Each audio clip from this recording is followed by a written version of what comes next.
ಕನ್ನಡ ಮಾತಾಡಿ ಅಂದರೆ ಆಗಲ್ಲ ಅಂತಾರೆ. ಮಾತಾಡೋದೇ ಇಲ್ವಾ? ಕನ್ನಡ ಮಾತಾಡ್ತಿಲ್ಲ ಅಂತ ನಾವು ಅವ್ರ ಹತ್ರ ಸರಿಯಾಗಿ ಮಾತಾಡಲ್ಲ. ಕನ್ನಡ ಮಾಲೂಮ್ नहीं मेरे को. ಅದಕ್ಕೆ ನಾನೇನ್ ಮಾಡ್ಲಿ? क्या बोल रहा है मेरे? ಕನ್ನಡ ಮಾತಾಡೋ. ಆದರೆ ಇಲ್ಲಿ ಯಾರು ಸರಿ ಯಾರು ತಪ್ಪು? ಇವಾಗಂತೂ ಕರ್ನಾಟಕದಲ್ಲಿ ಒಂದು ಯುದ್ಧನೇ ನಡೀತಾ ಇದೆ. ಸೈನಿಕರು ಮತ್ತೆ ಬುಲೆಟ್ಸ್ ಒಂದಿಗಲ್ಲ, ಬದುಗಳಿಂದ, ಒಂದು ಭಾಷೆಯಿಂದ.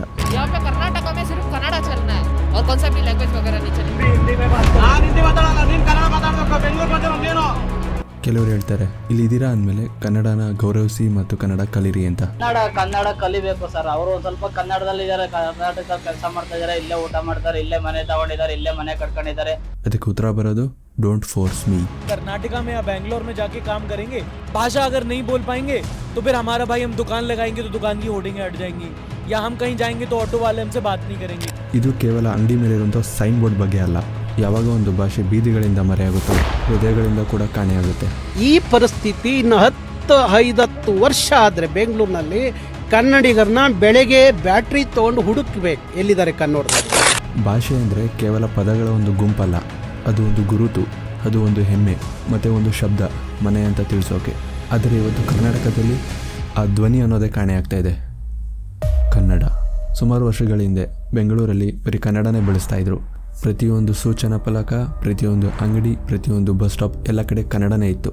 ಆದರೆ ಇವಾಗ ಎಷ್ಟೋ ಬೀದಿಗಳಲ್ಲಿ ನೀವು ನಡ್ಕೊಂಡು ಹೋದರೆ ಕನ್ನಡ ಅನ್ನೋ ಒಂದು ಅಕ್ಷರ ಕೂಡ ಕಾಣಲ್ಲ. ಕೆಂಪೇಗೌಡರ ಮಹಾನಗರ ಪಾಲಿಕೆಯ ಕೆಂಪೇಗೌಡರ ಪ್ರತಿಮೆ ಮುಂದೆ ನಿಂತ್ಕೊಂಡು ಒಬ್ಬ ಕವಿ ಬರೀತಾನೆ, ಅತ್ತ ಎನ್ನಡ ಇತ್ತ ಹೆಕ್ಕಡ ಮಧ್ಯದಲ್ಲಿ ಕನ್ನಡ ಗಡಗಡ ಅಂತ ಪರಿಸ್ಥಿತಿ ಕಾಲ ಹೊತ್ತು ಬೆಂಗಳೂರು. ಈ ಕಾರ್ಪೊರೇಟ್ ಟವರ್ಗಳೆಲ್ಲ ಬರೀ ಇಂಗ್ಲೀಷೇ ನಡೆಯುತ್ತೆ. ಒಂದು ಗುಂಪಲ್ಲಿ ಮಾತಾಡುವಾಗ ಹಿಂದಿ ಸರಾಗವಾಗಿ ಬರುತ್ತೆ. ಹಾಗೆ ನಿಧಾನವಾಗಿ ಕನ್ನಡ ಅನ್ನೋದು ನಮ್ಮ ಮನೇಲೇ ಮರೆಯಾಗ್ತಾ ಇದೆ. ಎಲ್ಲ ಶುರುವಾಗಿದ್ದು ಒಂದು ಚಿಕ್ಕ ಡಿಮ್ಯಾಂಡಿಂದ. ಎಲ್ಲ ಬೋರ್ಡ್ಗಳಲ್ಲೂ ಕನ್ನಡ ಹಾಕಿ ಅಂತ. ಆ ಒಂದು ಕಿಡಿ ಈಗ ಕಾಡುಗಿಚ್ಚಾಗಿ ಒಂದು ಯುದ್ಧನೇ ಸಾರ್ತಾ ಇದೆ. ಕಾರ್ಯಕರ್ತರು ಬೀದಿಲಿ ಹೋರಾಟ ಮಾಡ್ತಿದ್ದಾರೆ. ಅವ್ರು ಒತ್ತಾಯ ಮಾಡಿ ಆಂಗ್ಲ ಭಾಷೆ ಬ್ಯಾನರ್ಗಳನ್ನ ತೆರವುಗೊಳಿಸ್ರಲ್ಲ, ನೀವು ನೋಡ್ತಾ ಇದ್ರಿ, ದಿನನಿತ್ಯವೂ ನೋಡ್ತಾ ಇದ್ರಿ. ನಮಗೆ ಅನುಮಾನ ಬರ್ತಾ ಇದೆ, ಅದೇ ಪಕ್ಕದ ರಾಜ್ಯಕ್ಕೆ ಹೋಗಿ ನೋಡ್ರಿ, ಅವರ ಭಾಷೆ ಬಿಟ್ಟು ಬೇರೆ ಭಾಷೆಯ ಜಾಹೀರಾತು ಫಲಕಗಳಿರುವುದಿಲ್ಲ. ಈ ವಿಷಯ ಬಂದು ಕೇವಲ ಅಕ್ಷರಗಳು ಅಥವಾ ಫಾಂಟ್ ಮೇಲೆ ಅಲ್ಲ, ಇದು ಒಂದು ಗುರುತಿನ ಬಗ್ಗೆ, ನಮ್ಮದು ಅನ್ನೋದರ ಬಗ್ಗೆ, ಯಾರಿಗೆ ಸೇರಿದ್ದು ಅನ್ನೋದರ ಬಗ್ಗೆ. ತಮಿಳು, ತೆಲುಗು, ಹಿಂದಿ, ಇಂಗ್ಲಿಷ್, ಕೊಂಕಣಿ, ಕೊಡವ ಈ ಥರ ಎಲ್ಲ ಭಾಷೆಗಳ ಜೊತೆಲಿದ್ದೀವಿ ನಾವು. ಆದರೆ ಎಷ್ಟೋ ಜನಕ್ಕೆ ನಮ್ಮ ಮಾತೃಭಾಷೆ ನಮ್ಮ ಮನೆಯಲ್ಲೇ, ನಮ್ಮ ರಾಜಧಾನಿಯಲ್ಲೇ ಕಣ್ಮರೆ ಆಗ್ತಿದೆ ಅನ್ನೋ ಆತಂಕ. ಈಗ ಕ್ವಶನ್ ಇರೋದು ಕನ್ನಡನ ಪ್ರಚಾರ ಮಾಡಲೇಬೇಕಾ ಅಂತ ಅಲ್ಲ, ಪ್ರಚಾರ ಮಾಡಿಲ್ಲ ಅಂದರೆ ಕನ್ನಡ ಉಳಿಯುತ್ತಾ ಅಂತ. ಯಾಕಂದರೆ ಒಂದು ಭಾಷೆ ಜನಗಳ ಮಧ್ಯೆನೇ ಮರೆಯಾಗ್ತಿದೆ ಅಂದರೆ ಹೃದಯಗಳಿಂದ ಮರೆಯಾಗೋಕೆ ಅದಕ್ಕೆ ಬೇಕಿರೋದು ಸಮಯ ಅಷ್ಟೇ.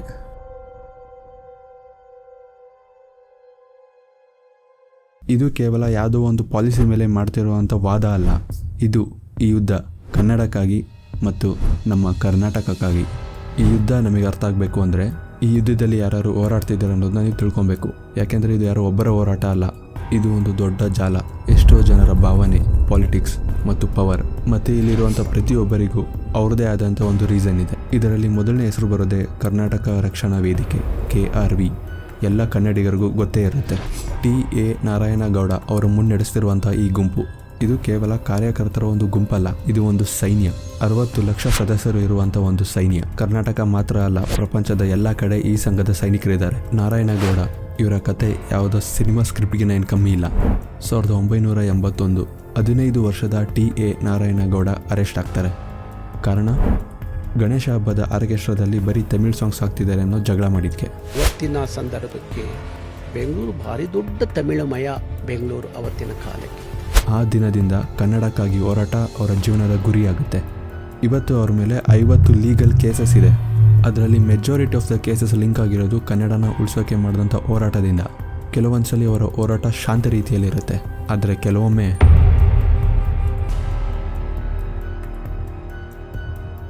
ಡಿಸೆಂಬರ್ 2023 ಕರ್ನಾಟಕ ರಕ್ಷಣಾ ವೇದಿಕೆ KRV ಸದಸ್ಯರು ಎಲ್ಲರೂ ಟಾರ್ಗೆಟ್ ಮಾಡಿದ್ದು English boats. MG road, UB city ಮತ್ತು ಕೆಂಪೇಗೌಡ ಏರ್ಪೋರ್ಟ್ ಈ ಎಲ್ಲ ಕಡೆ ಇರುವಂಥ ಇಂಗ್ಲೀಷ್ ಬೋಟ್ಸ್ನ ಹೊಡೆದಾಕ್ತಾರೆ. ಪೊಲೀಸ್ ಮತ್ತು ಕಾರ್ಯಕರ್ತರ ಮಧ್ಯೆ ಹೊಡೆದಾಟನೇ ಆಗುತ್ತೆ. 28 ಜನ ಅರೆಸ್ಟ್ ಆಗ್ತಾರೆ, ಇನ್ಕ್ಲೂಡಿಂಗ್ ನಾರಾಯಣಗೌಡ. ಆದರೆ ಅವರ ವಾರ್ನಿಂಗ್ ಮಾತ್ರ ಕ್ಲಿಯರ್ ಆಗಿತ್ತು. ಇದು ಕರ್ನಾಟಕ. ಕನ್ನಡಕ್ಕೆ ನೀವಿಲ್ಲಿ ಬೆಲೆ ಕೊಟ್ಟಿಲ್ಲ ಅಂದರೆ ಬಿಸ್ನೆಸ್ ಮಾಡಬೇಡಿ. ನಾವು ನಿಮ್ಮನ್ನ ವ್ಯಾಪಾರ ಮಾಡಕ್ಕೆ ಬೆಂಗಳೂರಿನಲ್ಲಿ ಬಿಡ್ತೀವಿ. ಇಲ್ಲ ಅನ್ನೋದಾದ್ರೆ ನಾವು ಯಾವುದೇ ಕಾರಣಕ್ಕೂ ನಿಮ್ಮನ್ನು ಬಿಡಲ್ಲ. ಗೌರ್ಮೆಂಟ್, ಈ ಅಗ್ಗ ಜಗ್ಗಾಟದಲ್ಲಿರುವಂಥ ಗೌರ್ಮೆಂಟ್, CM ಸಿದ್ದರಾಮಯ್ಯ ಒಂದು ಓಪನ್ ಸ್ಟೇಟ್ಮೆಂಟ್ ಕೊಡ್ತಾರೆ, Kannada is the official language of Karnataka ಅಂತ. ಕರ್ನಾಟಕದಲ್ಲಿ ಕನ್ನಡವೇ ಆಡಳಿತ ಭಾಷೆ, ಅದನ್ನ ಧಿಕ್ಕರಿಸಿ ಯಾರು ಕೂಡ ನಡೆಯುವಂತಿಲ್ಲ. ಅವ್ರು ಇನ್ನೊಂದು ಸ್ಟೇಟ್ಮೆಂಟ್ ಕೊಡ್ತಾರೆ, ಒಂದು ನೇಮ್ ಬೋರ್ಡಲ್ಲಿ 60% ಕನ್ನಡ ಇರಬೇಕು ಅಂತ ಡಿಕ್ಲೇರ್ ಮಾಡ್ತಾರೆ. 60-40% ನಿಯಮ ಜಾರಿಗೆ ಸುಗ್ರೀವಾಜ್ಞೆಯನ್ನು ಹೊರಡಿಸಲು ಸೂಚನೆಯನ್ನ ಕೊಡಲಾಗಿದೆ. Next, central government, union minister Prahlad Joshi ಕೂಡ ಇದಕ್ಕೆ ಸಪೋರ್ಟ್ ಮಾಡ್ತಾರೆ. This is not England, then why the sign should be in English only. ये ब्रिटेन है क्या, इंग्लैंड है क्या, पूरा इंग्लिश में रखने के लिए. ಮತ್ತು ಬಿಸ್ನೆಸ್ಗಳಿಗೆ ವಾರ್ನ್ ಮಾಡಿದ್ರು, ಯಾಕೆ ಕನ್ನಡ ಸೆಂಟಿಮೆಂಟ್ನ ನೆಗ್ಲೆಕ್ಟ್ ಮಾಡ್ತಾ ಇದ್ದೀರಾ ಅಂತ. ये गलत है, मेरा हिसाब से भी गलत है. आप अंग्रेजी में डालते हैं डालो, लेकिन उसके साथ कन्नड़ में डालने में एक प्रॉब्लम क्या है. ಆದರೆ CM ಆಗಲಿ ಯೂನಿಯನ್ ಮಿನಿಸ್ಟರ್ ಆಗಲಿ ಇಬ್ಬರು ಕೂಡ ಈ ಹೋರಾಟನ ಒಪ್ಪಲಿಲ್ಲ. ಅಲ್ಲಿ ನಡೆದಂಥ ಹಿಂಸೆಗೆ ಸಪೋರ್ಟ್ ಮಾಡ್ತೀವಿ ಅಂತಲೂ ಹೇಳಲಿಲ್ಲ. अगर कोई हिंसा हुआ है तो वायलेंस हुआ है तो दैट कैनॉट बी अप्रूव्ड. ಹಂಗಂತ ಎಲ್ಲರ ಆಸ್ತಿಗಳನ್ನೆಲ್ಲ ಹಾಳು ಮಾಡಲಿಕ್ಕೆ ಸರ್ಕಾರ ಕಣ್ಣು ಮುಚ್ಕೊಂಡು ಸುಮ್ಮನೆ ಕೂತ್ಕೊಳ್ಳೋಕ್ಕಾಗಲ್ಲ. ಮತ್ತು ಈ ಪಬ್ಲಿಕ್ ಫಿಗರ್ಸ್, ಮೇ 2025 ಕಮಲ್ ಹಾಸನ್ ಹೇಳ್ತಾರೆ, Kannada was Born from Tamil, Kannada ಹುಟ್ಟಿದ್ದು ತಮಿಳಿಂದ ಅಂತ ಹೇಳ್ತಾರೆ. அதில் தமிழிலிருந்து பிறந்தது தான் உங்கள் பாஷை. ಕೆಲವೇ ಗಂಟೆಗಳಲ್ಲಿ ಪ್ರೊಟೆಸ್ಟ್ ಸ್ಟಾರ್ಟ್, ಅವರ ಪೋಸ್ಟರ್ಸ್ ಸುಟ್ಟಾಕ್ತಾರೆ ಮತ್ತು ಅವರ ಮೂವಿನ ಕರ್ನಾಟಕದಲ್ಲಿ ರಿಲೀಸ್ ಮಾಡೋಕ್ಕೆ ಬ್ಯಾನ್ ಆಗ್ತಾರೆ. ಅದಾದಮೇಲೆ ವಿದ್ವಾಂಸಿಗಳು ಹೇಳೋದು, ಎರಡೂ ಭಾಷೆ ಕೂಡ 4500 ವರ್ಷಗಳ ಇತಿಹಾಸ ಇರುವಂಥ ಭಾಷೆ, ಯಾವ ಭಾಷೆ ಕೂಡ ಯಾವ ಭಾಷೆನೂ ಹುಟ್ಟಾಕಿಲ್ಲ ಅಂತ. ಆದರೆ ಅಷ್ಟರಲ್ಲಿ ಡ್ಯಾಮೇಜ್ ಆಗೋಗಿತ್ತು. ಮತ್ತು ಈ ಬಿಸ್ನೆಸ್ ಕಮ್ಯುನಿಟಿಗೆ ಈ ಯುದ್ಧ ಅನ್ನೋದು ಒಂದು ಪ್ರೈಸ್ ಟ್ಯಾಗಿಂದ ಬಂತು. ಒಂದು ಸಿಂಪಲ್ ನೇಮ್ ಬೋರ್ಡ್ ಚೇಂಜ್ ಮಾಡಬೇಕು ಅಂದರೆ ಮಿನಿಮಮ್ ಅಂದರೂ 10,000-15,000 ಸಾವಿರ ಬೇಕು. ಈ ಚಿಕ್ಕ ಚಿಕ್ಕ ಅಂಗಡಿಗಳಿಗೆ ಕಷ್ಟ ಆಯಿತು. ಅದಕ್ಕೆ ಒಂದು ಪರಿಹಾರ ಹುಡುಕೊಂಡ್ರು, ಸ್ಟಿಕರ್ಸ್ ಅಂಟಿಸ್ತಿದ್ರು, ಬಟ್ಟೆಗಳಿಂದ ಅವರ ಅಂಗಡಿಯ ನೇಮ್ ಬೋರ್ಡ್ನ ಮುಚ್ತಾ ಇದ್ರು, ಬಿಕಾಸ್ ಫೈನಿಂದ ತಪ್ಪಿಸ್ಕೊಳ್ಳೋಕ್ಕೆ.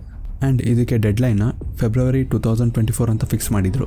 ಫೆಬ್ರವರಿ 28ರ ಒಳಗಾಗಿ 60% ಕನ್ನಡ ಕಡ್ಡಾಯಗೊಳಿಸಿ ಎಲ್ಲರೂ ಕೂಡ ಪಾಲನೆ ಮಾಡಬೇಕು, ಇಲ್ಲದಿದ್ದರೆ ಕಠಿಣ ಕ್ರಮವನ್ನು ತೆಗೆದುಕೊಳ್ಳೋದು ನಿಶ್ಚಿತ ಅಂತ ಹೇಳಿದ್ದಾರೆ. ಇದೆಲ್ಲ ಶುರುವಾಗಿದ್ದು 1981 ನಾರಾಯಣಗೌಡ ಅವರ ಅರೆಸ್ಟ್, ಅಲ್ಲಿ ಅವರ ಕಿಚ್ಚು ಶುರುವಾಯಿತು. 1982 JVK ಗೋಕಾಕ್ ಅವರ ಒಂದು ಕಮಿಟಿ, ಕನ್ನಡನ ಫಸ್ಟ್ ಲ್ಯಾಂಗ್ವೇಜ್ ಮಾಡಿ, ಇಂಗ್ಲೀಷ್ ಮತ್ತು ಸಂಸ್ಕೃತ್ ಬೇಡ ಅಂತ ಅವರು ಡಿಮ್ಯಾಂಡ್. ಆದರೆ ಗೌರ್ಮೆಂಟ್ ಅದನ್ನು ಒಪ್ಪಲಿಲ್ಲ. ಆಗ ಶುರುವಾಗಿದ್ದು ಕನ್ನಡಕ್ಕಾಗಿ ಮೊದಲ ಯುದ್ಧ. ಸಾವಿರಾರು ಜನ ಕನ್ನಡ ಬರಹಗಾರರು, ಸ್ಟೂಡೆಂಟ್ಸ್, ಈ organisations, celebrities including doctor Rajkumar ಅವರು ಕೂಡ ಸ್ವತಃ ತಾವೇ ಬೀದಿಗೆ ಇಳಿದು ಹೋರಾಟ ಮಾಡಿದರು. ಆ ಹೋರಾಟ ತುಂಬ ಭೀಕರವಾಗಿತ್ತು. 7 ಜನ ತಮ್ಮ ಪ್ರಾಣನೇ ಕಳ್ಕೊತಾರೆ, ಸಾವಿರಾರು ಜನ ಅರೆಸ್ಟ್ ಆಗ್ತಾರೆ. ಆಗ ಗೌರ್ಮೆಂಟ್ ಇಮಿಡಿಯೇಟ್ಲಿ ಅವರು ಕೊಟ್ಟಂಥ ಬೇಡಿಕೆನ ಒಪ್ಕೊತಾರೆ ಆ್ಯಂಡ್ ಆ ಬಿಲ್ನ ಪಾಸ್ ಮಾಡ್ತಾರೆ. That was the moment. ಸ್ವತಂತ್ರ ಸಿಕ್ಕ ನಂತರ first time the government U turn ಮಾಡ್ತು ಬಿಕಾಸ್ ಆಫ್ ಪಬ್ಲಿಕ್ ಡಿಮ್ಯಾಂಡ್. ನಾವು ರಸ್ತೆನಲ್ಲಿ ಹೋಗುವಾಗ ಉದ್ದಕ್ಕೂ ಬರೀ ಜನಗಳನ್ನೇ ನೋಡಿದ್ರೆ ಹೊರತು ಖಾಲಿ ಜಾಗಗಳನ್ನ ನಾವು ನೋಡ್ಲೇ ಇಲ್ಲ. ಬರೀ ಜನಗಳು, ಎಲ್ಲೆಲ್ಲೂ ಬರೀ ಅಭಿಮಾನಿಗಳು. ಪ್ರತಿಯೊಂದು ಹಳ್ಳಿಗಳಲ್ಲೂ ಜನ ಕಾಯ್ಕೊಂಡಿರ್ತಿದ್ರು. ಪ್ರತಿಯೊಬ್ಬರು ಚಪ್ರಗಳು ಹಾಕೊಂಡು ಹೂನಾರುಗಳು ಹಿಡ್ಕೊಂಡು ನಿಂತ್ಕೋತಾ ಇದ್ರು. ಅಕ್ಟೋಬರ್ 2023 ಸಿದ್ದರಾಮಯ್ಯ ಒಂದು ಪಬ್ಲಿಕ್ ಸ್ಟೇಟ್ಮೆಂಟ್ ಕೊಡ್ತಾರೆ, ಕರ್ನಾಟಕದಲ್ಲಿರೋ ಎಲ್ಲರೂ ಕನ್ನಡ ಕಲೀಲೇಬೇಕು. ಅವರ ಗುರಿ ಇದ್ದಿದ್ದು ಒಂದೇ, ನಾವೆಲ್ಲರೂ ಕನ್ನಡಿಗರು ಅಂತ ಹೇಳೋಕೆ. ಆದರೆ ಇದು ಕೆಲವು ಜನಕ್ಕೆ ವಾರ್ನಿಂಗ್ ಥರ ಆಯಿತು.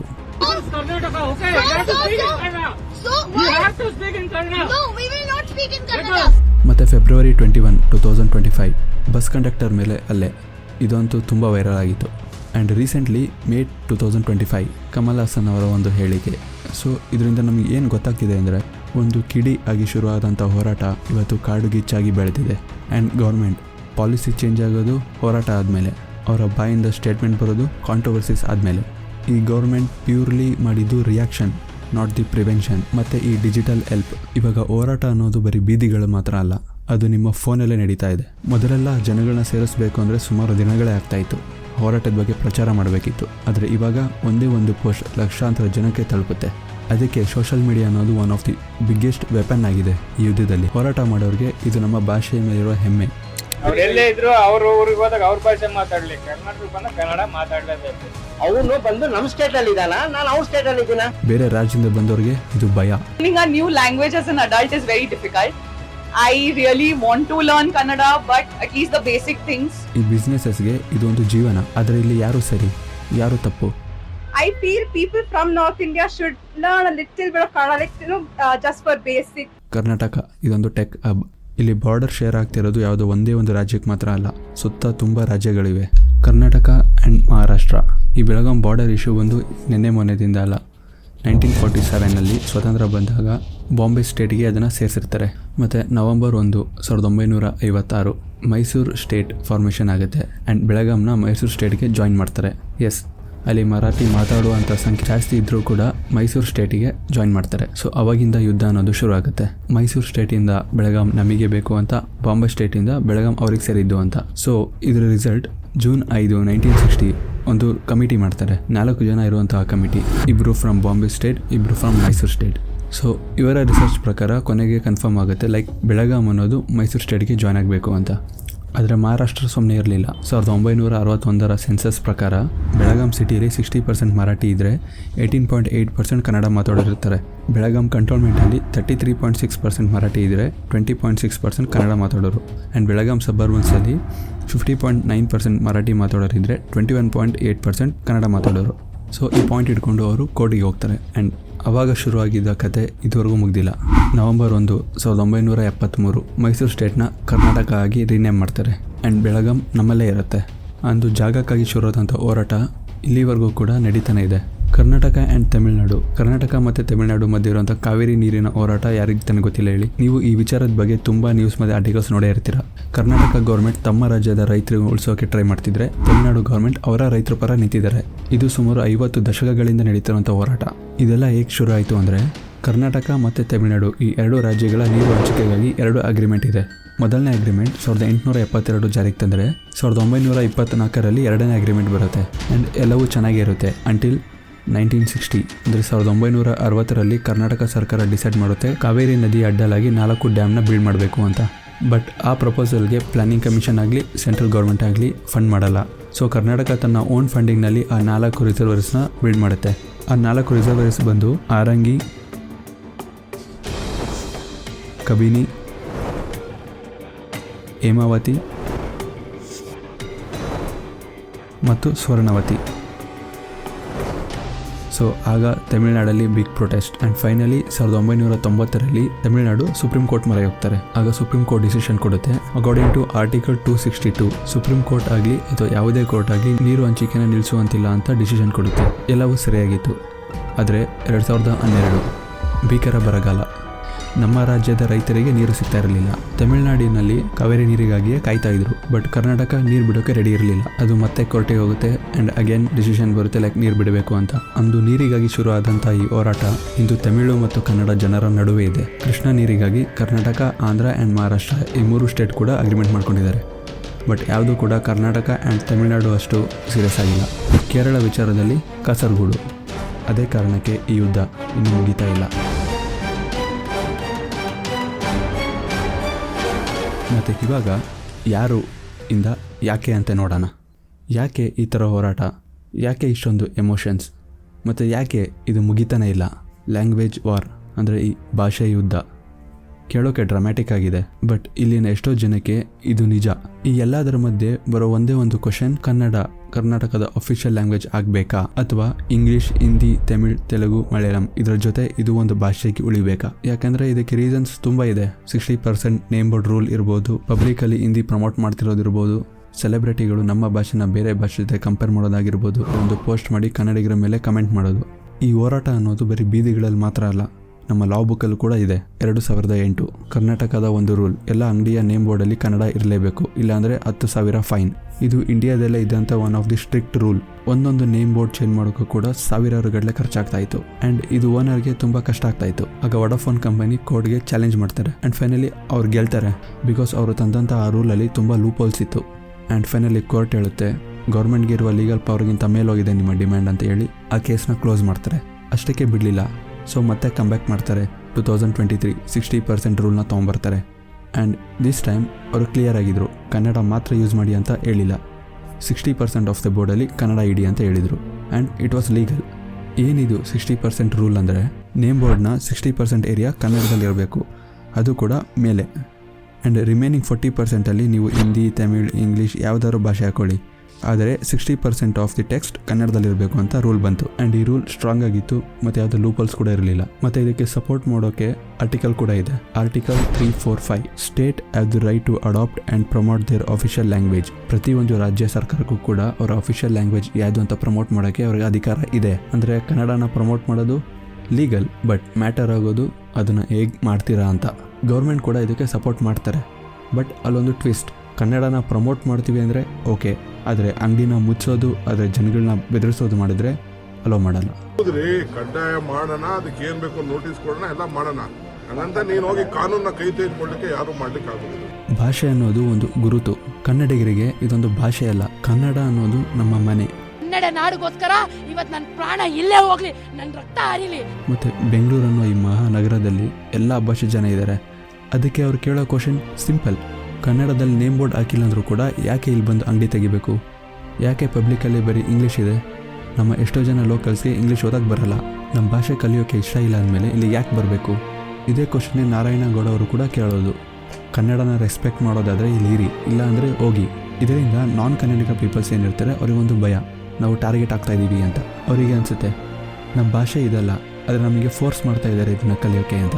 ಇದು ನಿಮ್ಮ ಭಾಷೆ ಮೇಲೆ ಇರೋ ಹೆಮ್ಮೆನ ಅಥವಾ ನಾವು ಬೇರೆಯವರು ಅಂತ ತಿಳ್ಕೊಳ್ಳೋಕ್ಕೆ ಒಂದು ದಾರಿನ ಅಂತ ಕೇಳ್ತಾರೆ. So if you don't know Kannada, then we have to get out of Uber. Is it? ಹೌದು, ಕನ್ನಡ ಅನ್ನೋದು ಮುಖ್ಯ, ಆದರೆ ಅದೇ ಕಾರಣಕ್ಕೆ ಬೇರೆಯವರ ಕಂಫರ್ಟ್ನ ಹಾಳು ಮಾಡಬಾರ್ದು. ಕರ್ನಾಟಕದಲ್ಲಿ ಮಾತ್ರ ಈ ಥರ ನಡೀತಾ ಇಲ್ಲ. ತಮಿಳುನಾಡು ಅಲ್ಲಿರುವಂಥ ಎಲ್ಲ ಪಬ್ಲಿಕ್ ಬೋರ್ಡ್ಸ್ ಬರೀ ತಮಿಳಲ್ಲಿ ಮಾತ್ರ ಇರುತ್ತೆ ಮತ್ತು ಆ್ಯಂಟಿ ಹಿಂದಿ ಸ್ಟೇಟ್ಮೆಂಟ್ ಅಲ್ಲಿ ಸ್ಟ್ರಾಂಗ್ ಆಗಿದೆ. ಆದರೆ ಕರ್ನಾಟಕ ಥರ ಹೋರಾಟ ಅಂತೂ ಮಾಡಲ್ಲ. ಮಹಾರಾಷ್ಟ್ರದಲ್ಲಿ ಮರಾಠಿ ಫಸ್ಟ್ ಸೈನ್ ಲ್ಯಾಂಗ್ವೇಜ್, ಎಲ್ಲ ಬೋರ್ಡ್ಸಲ್ಲಿ ಮರಾಠಿ ಹಾಕಬೇಕು ಅಂತ ಅಲ್ಲೂ ಕೂಡ ಹೋರಾಟ ಮಾಡಿದರು. ಎಷ್ಟೋ ಬೀದಿಗಳಲ್ಲಿ ಪ್ರೊಟೆಸ್ಟ್ ಮಾಡಿದರು. ಆದರೆ ಕರ್ನಾಟಕ ಥರ ಅಲ್ಲ. ಮತ್ತು ಆಂಧ್ರ ಪ್ರದೇಶ and ತೆಲಂಗಾಣ, ತೆಲುಗು ಅನ್ನೋ ಹೆಮ್ಮೆ ಇದೆ, ಬಟ್ ಅದರ ಜೊತೆ ಇಂಗ್ಲೀಷ್ ಮತ್ತು ಹಿಂದಿನೂ ಕೂಡ ಸರಿಸಮಾನವಾಗಿ ನೋಡ್ತಾರೆ. ನಾರ್ತ್ ಇಂಡಿಯಾ, ಡೆಲ್ಲಿ ಮತ್ತು UP ನ್ಯಾಚುರಲಿ ಹಿಂದಿ ಅಂತೂ ಡಾಮಿನೇಟ್ ಮಾಡುತ್ತೆ. ಬಟ್ ಇದುವರೆಗೂ ಕೂಡ ಭಾಷೆಗೋಸ್ಕರ ಹೋರಾಟ ನಡೆದಿದ್ದೇ ಇಲ್ಲ ಅಲ್ಲಿ. ಆದರೆ ಕರ್ನಾಟಕದಲ್ಲಿ ಸಿಚುವೇಶನ್ ಬೇರೆನೇ ಇದೆ. ನೀವು ಅರ್ಥ ಮಾಡ್ಕೋಬೇಕು, ಇದು ಹೊಡೆಯು ಉಳಿವಿನ ಪ್ರಶ್ನೆ, ಕನ್ನಡದ ಪ್ರಶ್ನೆ, ಕನ್ನಡಿಗರ ಪ್ರಶ್ನೆ. ಅದಕ್ಕೆ ಕ್ವಶನ್ ಅನ್ನೋದು ಏನು ಆಯಿತು ಅನ್ನೋದಲ್ಲ, ಯಾಕಂದರೆ ಏನಾಗಿದೆ ಅಂತ ನಮ್ಮೆಲ್ಲರಿಗೂ ಗೊತ್ತು. ಕ್ವಶನ್ ಇರೋದು ಇಲ್ಲಿಂದ ಮುಂದೆ ಎಲ್ಲಿಗೆ ಅಂತ. ಇವಾಗ ಏನಾದರೂ ತಪ್ಪು ದಾರಿ ತೊಗೊಂಡ್ರೆ ಜನಗಳನ್ನ ಬೇರೆ ಮಾಡ್ಕೊಂಡೇ ಹೋಗ್ತಾ ಇರ್ತೀವಿ. ಆದರೆ ಸರಿ ದಾರಿಯಿಂದ ಕನ್ನಡನ ಬೆಳೆಸ್ತೀವಿ ಮತ್ತು ಉಳಿಸ್ತೀವಿ, ಬೇರೆಯವರ ಭಾವನೆಗೆ ಧಕ್ಕೆ ತರದಂಗೆ. ಸೊ ಇವಾಗ ಏನು ಮಾಡಬೇಕು ನಾವು? First thing, one of the biggest problem ಬಂದು ಕನ್ಫ್ಯೂಷನ್. ಈ 60% ರೂರಲ್ಲೇ ಎಕ್ಸಾಂಪಲ್ ತೊಗೊಂಡ್ರೆ, ಕೆಲವೊಂದು ಬಿಸ್ನೆಸ್ಗಳಿಗೆ ನೋಟಿಸ್ ಕಳಿಸ್ತಾರೆ, ಇನ್ನು ಕೆಲವಿಗೆ ಕಳಿಸಲ್ಲ. ಕೆಲವೊಂದು ಬಿಸ್ನೆಸ್ಗೆ ಇಮಿಡಿಯೇಟ್ಲಿ ಫೈನ್ ಮಾಡ್ತಾರೆ, ಇನ್ನು ಕೆಲವು ಬಿಸ್ನೆಸಸ್ಗೆ ಟೈಮ್ ಕೊಡ್ತಾರೆ. ಸೊ ಸೊಲ್ಯೂಷನ್, ಜನಗಳಿಗೆ ಒಂದು ಕ್ಲಾರಿಟಿ ಕೊಡಿ, ನೋ ಕನ್ಫ್ಯೂಷನ್, ಎಲ್ಲರಿಗೂ ರೂಲ್ಸ್ ಒಂದೇ ಇರಲಿ. ಮತ್ತು ಈ ಚಿಕ್ಕ ಚಿಕ್ಕ ಅಂಗಡಿಗಳಿಗೆ ಸ್ವಲ್ಪ ಗ್ರೇಸ್ ಟೈಮ್ ಅನ್ನೋದು ಕೊಡಿ. ಲಾ ಅನ್ನೋದು ಟ್ರಾನ್ಸ್ಪರೆಂಟ್ ಆ್ಯಂಡ್ ಫೇರ್ ಆಗಿದ್ದರೆ ಮಾತ್ರ ಅದಕ್ಕೊಂದು ಮರ್ಯಾದೆ. ಕನ್ನಡನ ಪ್ರಮೋಟ್ ಮಾಡಿ, ಅದು ಅವ್ರಿಗೆ ಇನ್ಸ್ಪಿರೇಷನ್ ಆಗಬೇಕು, ಭಯ ಅಲ್ಲ. ಯಾವಾಗ ಅವರಿಗೆ ನಮ್ಮ ಭಾಷೆ ಮೇಲೆ ಪ್ರೀತಿ ಬರುತ್ತೋ ಅವರೇ ನಮ್ಮ ಭಾಷೆನ ಕಲಿತಾರೆ. ಅದೇ ನಾವೇನಾದರೂ ಅವರಿಗೆ ಫೋರ್ಸ್ ಮಾಡಿದ್ರೆ ಅವರು ಹಾಗೆ ಮಾಡ್ತಾರೆ. ಕನ್ನಡನ ಪ್ರಮೋಟ್ ಮಾಡೋದು ಓಕೆ, ಬಟ್ ಅದರಿಂದ ಬೇರೆ ಭಾಷೆಗಳು ಕೂಡ ಕೆಳಗೆ ತಳ್ಳಬಾರ್ದು. ಕನ್ನಡ ಅನ್ನೋದು ನಮಗೆ ಹೆಮ್ಮೆ ಇರ್ಬೋದು, ಆದರೆ ಬೇರೆ ಭಾಷೆಗಳು ಕೂಡ ನಾವು ರೆಸ್ಪೆಕ್ಟ್ ಮಾಡೋದು ಕಲಿಬೇಕು. The people talk in Kannada. So if you talk in Hindi, obviously most of them won't understand. In English, if you talk, they won't understand. Similarly, like if I come to Delhi, I can't talk in Kannada. I have to talk in Hindi. ಈ digital platform ಅನ್ನೋದು ಎಷ್ಟು ಒಳ್ಳೆಯದೋ ಅಷ್ಟೇ dangerous ಆಗಿ ಕೂಡ ಬಳಸ್ಬೋದು. So ಎಲ್ಲ ಥರ fake news ಬಗ್ಗೆ ನೀವೇ ಕ್ಲಾರಿಟಿ ಕೊಡಿ. ಎಷ್ಟೋ ಜನ ಯೂತ್ಸ್ಗೆ ಕನ್ನಡ ಅನ್ನೋದು ಹೆಮ್ಮೆ, ಬಟ್ ಕನ್ನಡ ಇಟ್ಕೊಂಡು ಅವ್ರ ಕೆಲಸ ತೊಗೊಳಕ್ಕಾಗಲ್ಲ. ಅದಕ್ಕೆ ಕನ್ನಡ ಅನ್ನೋದು ಕೆರಿಯರ್ ಮತ್ತು ಸ್ಟಾರ್ಟಪ್ಪಲ್ಲಿ ಕೂಡ ಹೆಲ್ಪ್ ಮಾಡೋ ಥರ ಆದರೆ they will also learn Kannada. In your local office ಎಲ್ಲ ಕಡೆ ಕನ್ನಡ ಮಾತಾಡಿ, ಕನ್ನಡ ಅಚೀವರ್ಸ್ನ ಗ್ಲೋಬಲಿ ಸೆಲೆಬ್ರೇಟ್ ಮಾಡಿ. ಇವಾಗ ನಾವು ಏನು ಮಾಡಿಲ್ಲ ಅಂದರೆ ಏನಾಗುತ್ತೆ? ಈ ಹೋರಾಟ ಅನ್ನೋದು ಇನ್ನೂ ಜಾಸ್ತಿ ಆಗುತ್ತೆ. ನಾನ್ ಕನ್ನಡಿಗರ್ಸ್ ಅವ್ರಿಗೆ ನಮ್ಮ ಜೊತೆ ಸೇರೋದು ಬದಲು ನಮ್ಮ ಕಂಡ್ರೆ ಭಯ ಅನಿಸುತ್ತೆ. ಕನ್ನಡನ ಬರೀ ಭಯದಿಂದ ಬರ್ಸಿದ್ರೆ ಅದ್ರ ಮೇಲಿನ ಪ್ರೀತಿ ಸತ್ತೋಗುತ್ತೆ. ಈ ಅಂಗಡಿಗಳನ್ನ ಮುಚ್ಚಿಸ್ತೀವಿ, ಸ್ಟಾರ್ಟಪ್ಗೆ ಪ್ರೆಷರ್ ಕೊಡ್ತೀವಿ, ಈ ಕೋಆಪ್ರೇಟಿವ್ನ ಮುಚ್ಚಿಸ್ತೀವಿ ಅಂದರೆ ಕರ್ನಾಟಕ ಇಮೇಜ್ ಹಾಳಾಗುತ್ತೆ. Because Karnataka is A tech friendly state. ಇಲ್ಲಿ ತುಂಬ IT ಕಂಪ್ನೀಸ್ ಇದೆ, ಸ್ಟಾರ್ಟಪ್ಸ್ ಇದೆ. ಸೊ ಎಲ್ಲನೂ ಸಪೋರ್ಟ್ ಮಾಡಬೇಕು, ಇಲ್ಲಾಂದರೆ Karnataka economy will be in loss. ಬೇರೆ ಸ್ಟೇಟಿಂದನೂ ಕೂಡ ನಾವು ಕಲಿಬೋದು. ತಮಿಳ್ನಾಡು ಇಂಡಸ್ಟ್ರೀಸಲ್ಲಿ ತಮಿಳ್ ಆ್ಯಂಡ್ ಇಂಗ್ಲೀಷ್ ಎರಡೂ ಕೂಡ ಯೂಸ್ ಮಾಡ್ಬೋದು. ನಾಗಾಲ್ಯಾಂಡಲ್ಲಿ 15 ಲ್ಯಾಂಗ್ವೇಜಸ್ನ ಸ್ಟೇಟೇ ಸಪೋರ್ಟ್ ಮಾಡ್ತಾರೆ. ಈ ಥರ ಕರ್ನಾಟಕದಲ್ಲೂ ಕೂಡ ಮಾಡ್ಬೋದು. ಒಂದ್ಸಲಿ ಇಮ್ಯಾಜಿನ್ ಮಾಡ್ಕೊಳ್ಳಿ, ಬೆಂಗಳೂರಲ್ಲಿ ಎಲ್ಲ ಮಾಲ್, ಎಲ್ಲ ಮೆಟ್ರೋ ಸ್ಟೇಷನ್, ಎಲ್ಲ ಬಸ್ ಸ್ಟಾಪ್ ಪ್ರೌಡ್ಲಿ ಕನ್ನಡನ ಡಿಸ್ಪ್ಲೇ ಮಾಡ್ತಿದ್ರೆ ಹೆಂಗಿರುತ್ತೆ? ಯಾರೋ ಫೋರ್ಸ್ ಮಾಡಿದ್ರು ಅಂತ ಹಾಕಿದ್ದಲ್ಲ, ಅವರೇ ಇಷ್ಟಪಟ್ಟು ಹಾಕಿರಬೇಕು. ಯಾವುದಾದ್ರೂ ಒಂದು ಅಂಗಡಿಗೆ ಹೋದರೆ ಅವರು ಕನ್ನಡದಲ್ಲೇ ನಿಮ್ಮನ್ನ ಬರೆ ಮಾಡ್ಕೊಂಡ್ರೆ ಹೊರ ರಾಜ್ಯದವರು ಕನ್ನಡನ ಕಲಿತಾರೆ, ಭಯದಿಂದ ಅಲ್ಲ, ಒತ್ತಾಯದಿಂದ ಅಲ್ಲ. ಈ ಥರ ಫ್ಯೂಚರ್ ಆಗುತ್ತೆ. ಬಟ್ ಇದಕ್ಕೆ ಹೋರಾಟ ಒಂದೇ ದಾರಿ ಅಲ್ಲ. ನಾವೆಷ್ಟು ಜೋರಾಗಿ ಕೂಗ್ತೀವಿ ಅನ್ನೋದು ಮುಖ್ಯ ಅಲ್ಲ, ನಮ್ಮ ಹೃದಯ ಎಷ್ಟು ಆಳದಿಂದ ಕನ್ನಡ ಬೇಕು ಅನ್ನೋದು ಮುಖ್ಯ. ಸೊ ನೀವು ಕನ್ನಡಿಗರಾಗಿದ್ದರೆ ಕನ್ನಡನ ಹೆಮ್ಮೆಯಿಂದ ಮಾತಾಡಿ. ನಿಮ್ಮ ಆಫೀಸ್, ನಿಮ್ಮ ವರ್ಕಲ್ಲಿ ಕನ್ನಡನ ಬಳಸಿ. ನೀವು ಕರ್ನಾಟಕಕ್ಕೆ ಹೊಸಬರಾದರೆ ಕನ್ನಡ ಕಲೀರಿ. ನಾವು ಎಕ್ಸ್ಪೆಕ್ಟ್ ಮಾಡೋದು ಕನ್ನಡದಲ್ಲಿ ಒಂದು ಸಾಹಿತ್ಯ ಬರೀರಿ ಅಂತಲ್ಲ, ಕೆಲವೊಂದಷ್ಟು ಪದಗಳನ್ನ ಕಲೀರಿ. ಅದನ್ನು ಡೈಲಿ ಲೈಫಲ್ಲಿ ಯೂಸ್ ಮಾಡಿ. ಕೊನೆಯಲ್ಲಿ ವಿಜಯ ಅನ್ನೋದು ಎಷ್ಟು ಬೋರ್ಡಲ್ಲಿ ಕನ್ನಡ ಇದೆ ಅನ್ನೋದಲ್ಲ, ಎಷ್ಟು ಹೃದಯಗಳಲ್ಲಿ ಕನ್ನಡ ಇದೆ ಅನ್ನೋದು. ಸೊ ಈ ವಿಡಿಯೋ ನಿಮಗೆ ಇಷ್ಟ ಆಗಿದ್ರೆ ಲೈಕ್ ಮಾಡಿ, ಇಷ್ಟ ಆಗಿಲ್ಲ ಅಂದರೆ ಖಂಡಿತ ಡಿಸ್ಲೈಕ್ ಮಾಡಿ. ಮತ್ತು ನಿಮ್ಮ ಅಭಿಪ್ರಾಯನ ಕಮೆಂಟ್ ಸೆಕ್ಷನಲ್ಲಿ ತಿಳಿಸಿ. ಅಟ್ಲೀಸ್ಟ್ ನಿಮ್ಮ ಯಾರಾದರೂ 3 ಜನ ಫ್ರೆಂಡ್ಸ್ಗೆ ಶೇರ್ ಮಾಡಿ. And don't forget to subscribe. Yuvraj. ಸಿಗೋಣ ಮುಂದಿನ ವಿಡಿಯೋದಲ್ಲಿ. ಕನ್ನಡ ತಾಯಿಯು ನೀಡಿದ ವರವು ಸುಮಧುರ ಸುಂದರ